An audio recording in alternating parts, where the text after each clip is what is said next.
السلام علیکم، میں ہوں سمیع ابراہیم اور آپ دیکھ رہے ہیں ہمارا یوٹیوب چینل۔ آج 21 دسمبر سوموار سن ہے 2020۔ کارگل کا جو معاملہ تھا، کارگل کی جو جنگ تھی، وہ اس کی بڑی اہمیت ہے پاکستان کی تاریخ میں۔ اور اگرچہ یہ واقعہ تو 1999 میں ہوا تھا، لیکن تھوڑے تھوڑے عرصے کے بعد اس کی باز گشت ہمیں سنائی دیتی ہے۔ آج بڑی امپورٹنٹ انفارمیشن میں آپ کے ساتھ شیئر کروں گا کہ یہ جو کارگل کی جنگ تھی، یہ کس طرح شروع ہوئی، کس طرح ختم ہوئی، اس میں نواز شریف صاحب کا کیا کردار تھا۔ بڑے الزام اٹھتے ہیں، انگلیاں اٹھتی ہیں، اور نواز شریف صاحب اور مسلم لیگ نون کہتے ہیں جی ہمیں تو پتہ ہی نہیں تھا، یہ جنگ شروع ہو گئی، ہم پر غداری کا الزام لگایا گیا، اس کی بنیاد پر ہمیں اقتدار سے ہٹا دیا گیا۔ اور جب بھی نواز شریف صاحب نے بھارت سے تعلقات بہتر کرنے کی کوشش کی تو اس کے بعد یہ سب کچھ ہوا۔ لیکن ابھی ایک لیٹسٹ کتاب آئی ہے، اور وہ کتاب لکھی ہے شکتی سنہا نے۔ شکتی سنہا کون تھے؟ وہ تھے جناب secretary, private secretary to Indian prime minister Atal Bihari Vajpayee, جو کارگل کانفلکٹ کے وقت انڈیا کے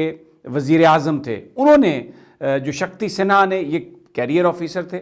انہوں نے اس میں بہت سارے جو راز اٹھائے ہیں، جو بات کی ہے، وہ میں آپ سے بات کروں گا۔ لیکن تھوڑا سا اس سے پہلے میں آپ کو بتاؤں کہ یہ کون سے کریکٹر ہیں جن کو آج ہم ڈسکس کریں گے۔ ایک تو ظاہر ہے اٹل بہاری واجپئی، پھر ایک بڑا پیغام، خفیہ پیغام بھجوایا نواز شریف صاحب نے اٹل بہاری واجپئی کو جب کارگل جنگ ہو رہی تھی اس میں، اور وہ جو شخصیت لے کے گئی وہ تھی آر کے مشرا۔ وہ بھی ایک انڈین ڈپلومیٹ ہیں، سابقہ ڈپلومیٹ ہیں، اور وہ جو ایک بیہائنڈ دا سین، جسے بیک چینل جو ڈپلومیسی تھی، اس میں وہ ایک بڑا رول کردار ادا کر رہے تھے۔ پھر اس میں ہے ایک را کے جو چیف ہیں، ان کا اروند ڈیو، ان کا ایک بڑا اس میں ایک رول ہے، وہ بھی میں آپ کو بتاؤں گا کہ وہ کس طریقے سے انہوں نے سب کچھ کیا۔ اجیت ڈوول کا کیا تعلق تھا اس ساری کہانی سے، وہ 2005 میں یہاں پر رہے بھی آ کے۔ پھر ایک اور ڈپلومیٹ ہیں ویوک کاجو یا ویوک کاجو، جس طرح سے ان کا نام کے جو سپیلنگ ہے، یہ بھی جو انڈین پرائم منسٹر آفس ہے اس میں وہ کام کرتے تھے، اور وہ بھی ان کا بھی ایک رول ہے جو وزیر اعظم نواز شریف اور اٹل بہاری واجپئی کے بیچ میں جو ساری گفتگو ہوئی۔ اور پھر اس میں جو ایک ٹرننگ پوائنٹ ہے، وہ ایک بڑا سوال ہے کہ انڈیا کے پاس ایک ٹیلی فونک کنورسیشن آ گئی تھی، جو مبینہ طور پر پاکستان کے صدر جو آرمی کے سربراہ بھی تھے، جنرل پرویز مشرف، اس وقت وہ آرمی کے صرف وہ تھے، آرمی چیف تھے، کوئی ابھی انہوں نے نواز شریف صاحب کی گورنمنٹ کو اوور تھرو نہیں کیا تھا، اور جنرل محمد عزیز جو چیف آف جنرل سٹاف تھے۔ اب جناب اس پر میں آپ سے بات کرتا ہوں۔ ویسے just to refresh your memories, یہ مئی سے لے کے جولائی 1999 تک یہ کارگل کی جنگ ہوئی تھی۔ اس میں مجاہدین جو پاکستان کی سپورٹ سے تھے، انہوں نے کارگل کی ان پہاڑیوں پر قبضہ کر لیا تھا جہاں سے وہ سری نگر نظر آ رہا تھا، اور اگر وہ 24 گھنٹے صرف اور مزید قیام کر لیتے تو کیونکہ انہوں نے سری نگر کو جانے والی شاہراہ کو کاٹ دیا تھا، تو سری نگر گر جاتا، پاکستان کے ہاتھ میں آ جاتا اور فتح ہو جاتا بنیادی طور پر۔ اسی لیے اس جنگ کو جلدی ختم کیا گیا۔ نواز شریف صاحب کے کردار کے حوالے سے بات ہوتی ہے۔ کتاب یہ کہتی ہے، شکتی سنہا نے جو اٹل بہاری واجپئی کے ساتھ جو ٹائم گزارا، کہ جس وقت کارگل کی جنگ ہوئی تو اس بیچ میں 5 دفعہ نواز شریف اور بہاری واجپئی کے درمیان ٹیلی فونک کنورسیشن ہوئی، اور اس بیچ میں نواز شریف صاحب نے ایک بڑا خفیہ انداز میں ایک پیغام بھجوایا۔ آپ ذرا سنیے کہ پیغام کیا تھا، کہ آر کے مشرا جو بیک چینل ڈپلومیسی کر رہے تھے پاکستان اور بھارت کے درمیان، جب وہ نواز شریف صاحب سے ملنے آئے تو نواز شریف صاحب ان سے گفتگو کرتے ہوئے انہوں نے کہا کہ چلیں باہر لان میں گفتگو کرتے ہیں، کیونکہ اندر اگر گفتگو ہم کر رہے ہیں تو اس کا مطلب انہوں نے میسج یہ دیا کہ یہاں پر گفتگو ISI سن رہی ہے، پاکستان کی فوج سن رہی ہے، میں بے بس ہوں پاکستان فوج کیا۔ تو یہ نواز شریف صاحب جب وزیر اعظم تھے، آر کے مشرا کے ہاتھوں یہ ایک طرح سے سگنل، ایک پیغام گیا واجپئی صاحب کو۔ پھر شکتی سنہا لکھتے ہیں کہ اسی کانفلکٹ میں جب وہ جنگ جا رہی تھی تو واجپئی صاحب آئے سری نگر میں، اور جب ان کو یہ بات پتہ چلی تو جس پر واجپئی نے کہا کہ یہ تو نواز شریف نے مجھے پیغام بھیجا ہے کہ وہ وہاں پر اپنی فوج کے ہاتھوں مجبور ہے، لیکن وہ ہماری مدد کرنا چاہتا ہے، تو اس لیے فوری طور پر پاکستان کی کال میں لاؤ۔ شکتی سنہا لکھتے ہیں نمبر نہیں مل رہا تھا، تو پھر کیونکہ وہ اس وقت سری نگر میں تھے تو نمبر اس لیے نہیں مل رہا تھا کیونکہ انڈین جو آکوپائڈ کشمیر ہے، مقبوضہ کشمیر، وہاں سے پاکستان کا کنٹری کوڈ ڈائل ہی نہیں ہو سکتا، انڈین ٹیلی فون نے اس پر پابندی لگائی ہوئی ہے، تو وہ کھلوایا گیا واجپئی صاحب کے لیے، نواز شریف سے بات کرنے کے لیے، وہ 9-2 کی جو فیسیلٹی تھی وہ مقبوضہ کشمیر میں کھلوائی گئی اور واجپئی نے ان سے بات کی۔ پھر اس کے بعد اب دیکھیں اس میں ٹرننگ پوائنٹ کیا ہے؟ ٹرننگ پوائنٹ یہ ہے کہ جناب یہ ایک ثبوت فراہم کیا گیا پاکستان سے انڈیا کو کہ پرویز مشرف اور جنرل عزیز کے درمیان گفتگو ہوئی ٹیلی فون پر، اس کو ٹیپ کیا گیا اور وہ ٹیپ گئی وہاں پر، اور وہ ٹیپ جو تھی پھر وہ نواز شریف صاحب کو خصوصی طور پر پہنچائی گئی تاکہ وہ آرمی کے ساتھ اس مسئلے کو ٹیک اپ کر سکیں کہ یہ ہوا اور آپ کی یہ گفتگو ہے۔ اور وہ اس میں پھر رول آتا ہے وہ جو میں نے ذکر کیا، وویک کاچو جو پرائم منسٹر آفس میں کام کرتے تھے، ابھی آج کل بلاگ لکھتے ہیں، پاکستان کے حوالے سے بڑی گفتگو کرتے ہیں، اور اگر آپ ان کی ساری تحریریں دیکھیں تو اس میں شہباز شریف اور نواز شریف صاحب کی تعریفیں ہی تعریفیں ہیں۔ اس میں انہوں نے آ کے یہ ٹیپ جو تھی یہ دی نواز شریف صاحب کو، جس کو پھر ڈسپلے کیا گیا، اس سے پہلے اس کو میڈیا کو بھی لیک کیا گیا تھا۔ یہاں پر 3-4 سوال ہیں جو اس کتاب کے بعد اٹھے ہیں۔ سب سے پہلے بات یہ ہے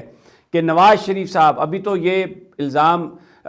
یہ لگتا ہے کہ بھارت کے ساتھ تعلقات نارمل کرنے کی کوشش کرتے تھے نواز شریف، اس لیے انہیں نکال دیا گیا، لیکن آپ یہ دیکھیں کارگل کی جنگ میں جس وقت سری نگر صرف 24 گھنٹے اگر پاکستان ان پہاڑیوں پر رہ جاتا تو سری نگر فتح ہو جاتا اور آج سری نگر پاکستان کے قبضے میں ہوتا، اس وقت نواز شریف اٹل بہاری واجپئی کو یہ پیغام پہنچا رہے تھے کہ میں صلح کرنا چاہتا ہوں، میں اس جنگ کو ختم کرنا چاہتا ہوں، پاکستان کی فوج مجھے یہ کرنے نہیں دے رہی، جس پر اب کچھ اس پر کبھی انویسٹیگیشن نہیں ہوئی۔ میں چند سوال آپ کے لیے چھوڑے جا رہا ہوں۔ جنرل پرویز مشرف اور جنرل عزیز کی جو گفتگو کی جو مبینہ ٹیپ ہے وہ پاکستان میں تیار ہوئی، اس بات کی انویسٹیگیشن کرنے کی ضرورت تھی کہ وہ گفتگو کس طرح سے ٹیپ ہوئی، کیونکہ وہ ظاہر ہے وہ پاکستان میں ٹیپ ہوئی، اگر وہ ہوئی تو کس نے کی؟ اس میں نے ذکر کیا اجیت دوول کا، کیونکہ یہ سب کام کیا تھا را نے، کیونکہ وہ جو ٹیپ ہے مبینہ طور پر اس کتاب کے مطابق جو را کے چیف ہیں انہوں نے وہ دی اٹل بہاری واجپئی کو، اور اجیت دوول جو تھے وہ اگرچہ تھے تو انڈیا میں 2005 کے بعد وہ پاکستان میں بھی آئے، لیکن اس سے پہلے وہ انڈین پولیس انٹیلیجنس میں کام کر رہے تھے، لیکن جو پاکستانی گروپس ہیں ان کے ساتھ ان کا تعلق تھا۔ تھوڑا سا آپ یہ اندازہ لگا لیں کہ جو قندھار میں جیش محمد وہ جو جس کو لے کے گئے تھے انڈیا کا جہاز اغوا کر کے قندھار میں، وہاں پر مسافروں کے ساتھ اور ساری صورتحال کی انویسٹیگیشن کے لیے 1999 میں جو اجیت دوول تھے وہ قندھار میں تھے۔ کس نے ٹیپ کیا؟ دیکھیں جب آپ کے پرائم منسٹر آفس میں یہ بات ہو رہی ہو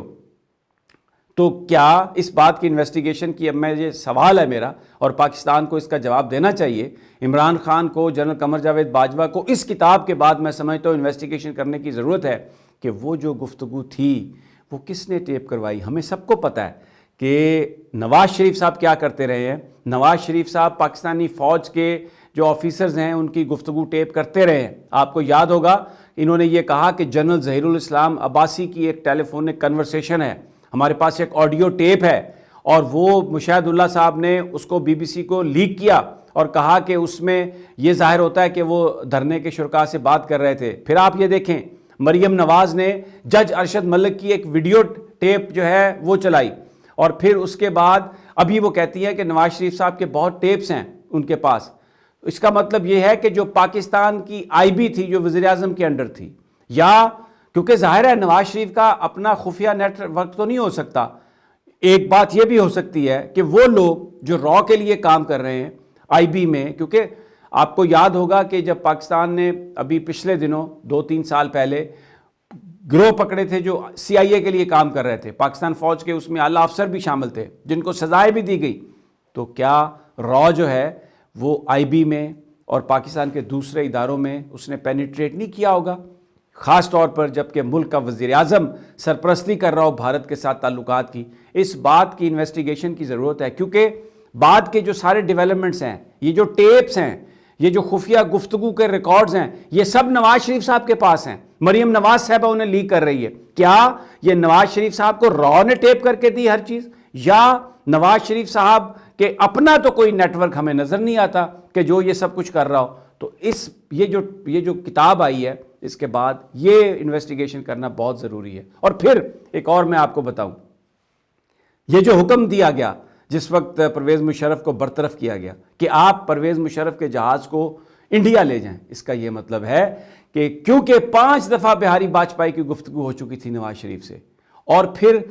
پیغام بھیجا تھا نواز شریف نے کہ میں یہاں پر فوج کے ہاتھوں بالکل بے بس ہوں, تو پھر اس کا تو مطلب ہے اس بات کی انویسٹیگیشن کی ضرورت ہے نا کہ کہیں یہ بھی اس گرینڈ کنسپریسی کا حصہ تو نہیں تھا. کیا نواز شریف نے جو پرویز مشرف کو فائر کیا, ان کو نوکری سے نکالا, کیا اس کے پیچھے کہیں کوئی اٹل بہاری واجپئی کا کوئی پیغام تو نہیں تھا اس وقت کہ آپ نکالیں پرویز مشرف کو, اگر کچھ بات ہوئی تو ہم حملہ کر دیں گے. اتنی بہادری کا کام کس طرح کر لیا نواز شریف نے. یہ چیزیں اس کتاب کے آنے کے بعد ان کی انویسٹیگیشن نہایت ضروری ہے کہ یہ ٹیپ کیسے ہوئی, یہ ٹیپ پاکستان سے باہر کیسے گئی, پرویز مشرف کا جو جہاز تھا نواز شریف صاحب نے اس کو کیوں بھارت جانے کے لیے کہا, اور یہ کیا بات تھی جو نواز شریف نے یہ میسج دیا کہ میں میں پاکستان کی فوج کے ہاتھوں محصور ہوں. میں کسی پر کوئی بغاوت کی بات نہیں کر رہا, کوئی غداری کی بات نہیں کر رہا, لیکن یہ جو کتاب آئی ہے اس کے بعد یہ سوالات ہیں جن کے جوابات حاصل کرنا بہت ضروری ہے. اور یہ کام ہے پرائم منسٹر عمران خان کا, یہ کام ہے پاکستان کے اس فوج کے سربراہ جنرل قمر جاوید باجوہ کا, یہ کام ہے پاکستان کے چیف جسٹس گلزار کا کہ وہ اس کا نوٹس لیں. ان چیزوں کے بعد یہ دودھ کا دودھ اور پانی کا پانی کرنے کی ضرورت ہے کہ اگر اتنے لیول پر اس طرح سے بات ہو رہی ہے تو ابھی یہ جو ساری کہانیاں چل رہی ہیں میڈیا میں, یہ سب کیا ہے؟ ایک انتہائی بڑا قدم اٹھانے کی ضرورت ہے. ساتھیو, یہ ہیں میری گزارشات. انشاءاللہ جلد آپ سے ملاقات ہوگی. اگلی ویڈیو میں اجازت دیجیے. اللہ نگہبان.